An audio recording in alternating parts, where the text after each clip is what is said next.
కొండవీటి వాగు ఎత్తిపోతల్లో అవినీతి వరద పారుతోంది. ఆ వాగు నుంచి ప్రకాశం బ్యారేజీలోకి నీటిని మళ్లించి ఎత్తిపోతల పనుల్లో 150 కోట్ల రూపాయల మేర అవినీతి జరిగిందన్న ఆరోపణలు వెల్లువెత్తాయి.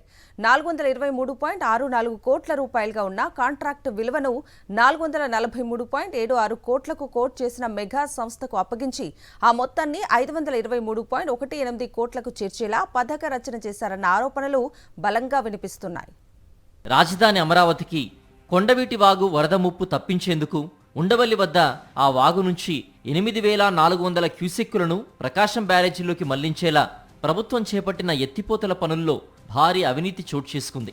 ఈ ఎత్తిపోతల పనులకు 423.64 కోట్ల విలువతో నవంబర్ 14న Amaravati development corporation limited ADCL tender notification జారీ చేసింది.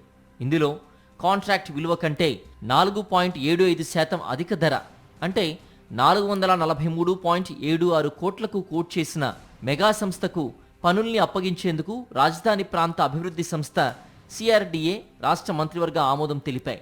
ఈ మేరకు పనులను మెగాకు అప్పగిస్తూ గురువారం పురపాలక శాఖ ముఖ్య కార్యదర్శి ఎస్ సురేష్ కుమార్ ఉత్తర్వులు జారీ చేశారు. కాగా కాంట్రాక్ట్ విలువ కంటే అధిక ధరకు పనుల కేటాయింపుతో ఖజానాపై 20.12 కోట్ల భారం పడింది. GST, సీనరేజీ, NAC వంటి పన్నుల రూపంలో 79.42 కోట్లను కాంట్రాక్టర్కు రీఎంబర్స్ చేస్తామని ADCL పేర్కొంది. అంటే కాంట్రాక్ట్ విలువ 523.18 కోట్లకు చేరుకుంది. కొండవీటి వాగు నుంచి రోజుకు 5,000 క్యూసెక్కులను ప్రకాశం బ్యారేజీలోకి మళ్లించేందుకు ఉండవల్లి వద్ద 2017-18లో 222.44 కోట్లతో ప్రభుత్వం ఎత్తిపోతల పనుల్ని పూర్తి చేసింది. వీటిని మెగా సంస్థనే చేపట్టింది. నాటితో పోల్చితే ఎత్తిపోతుల పనుల్లో వినియోగించే స్టీల్, సిమెంట్, పంపులు, మోటార్లు, విద్యుత్ ఉపకరణాలు తదితర ధరల్లో పెద్దగా వ్యత్యాసం లేదు.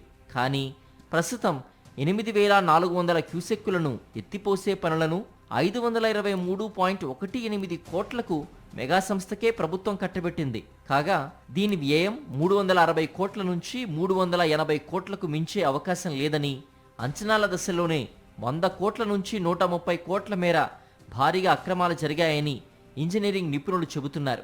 కాంట్రాక్ట్ విలువ కంటే అధిక ధరకు కట్టబెట్టడం వల్ల కాంట్రాక్టర్కు ప్రయోజనం చేకూర్చారని, ఆ మేరకు ఖజానాకు నష్టం కలిగిందంటున్నారు. జ్యుడిషియల్ ప్రివ్యూ రివర్స్ టెండరింగ్ విధానంలో టెండర్ల వ్యవస్థకు 2019-24 మధ్య వైఎస్ఆర్సీపీ ప్రభుత్వం జీవం పోసింది. చంద్రబాబు సర్కార్ వచ్చిన వెంటనే వీటిని రద్దు చేసింది. 2014-18 తరహాలోనే టెండర్ల వ్యవస్థను నీరుగార్చింది. మొబిలైజేషన్ అడ్వాన్స్ పద్ధతిని వైఎస్ఆర్సీపీ ప్రభుత్వం రద్దు చేస్తే చంద్రబాబు సర్కార్ పునరుద్ధరించింది. ఒకవేళ జ్యుడిషియల్ ప్రివ్యూ ఇప్పుడు అమల్లో ఉన్నట్లయితే టెండర్ నోటిఫికేషన్కు ముందే ఆ ప్రతిపాదనలోని తప్పుల్ని ఇంజనీరింగ్ నిపుణులు, మేధావుల నుంచి సాధారణ ప్రజల వరకు ఎత్తిచూపే అవకాశం ఉండేది.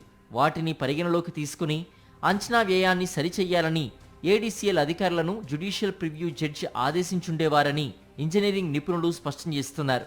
అలాగే రివర్స్ టెండరింగ్ నిర్వహించి ఉంటే కాంట్రాక్ట్ విలువ కంటే 5% తక్కువకే పనులు చేయడానికి కాంట్రాక్టర్ ముందుకొచ్చేవారని, ఖజానాకు కనీసం 20 కోట్లు ఆదా అయ్యేదని నిపుణులు వివరిస్తున్నారు. వీటిని లెక్కలోకి తీసుకుంటే ఎత్తిపోతల పనుల్లో 150 కోట్ల మేర అవినీతి చోటు చేసుకుందని, దాన్ని కాంట్రాక్టర్తో కలిసి ముఖ్య నేత నీకింత నాకింత అంటూ పంచుకు తినేందుకు సిద్ధమయ్యారని ఆరోపిస్తున్నారు.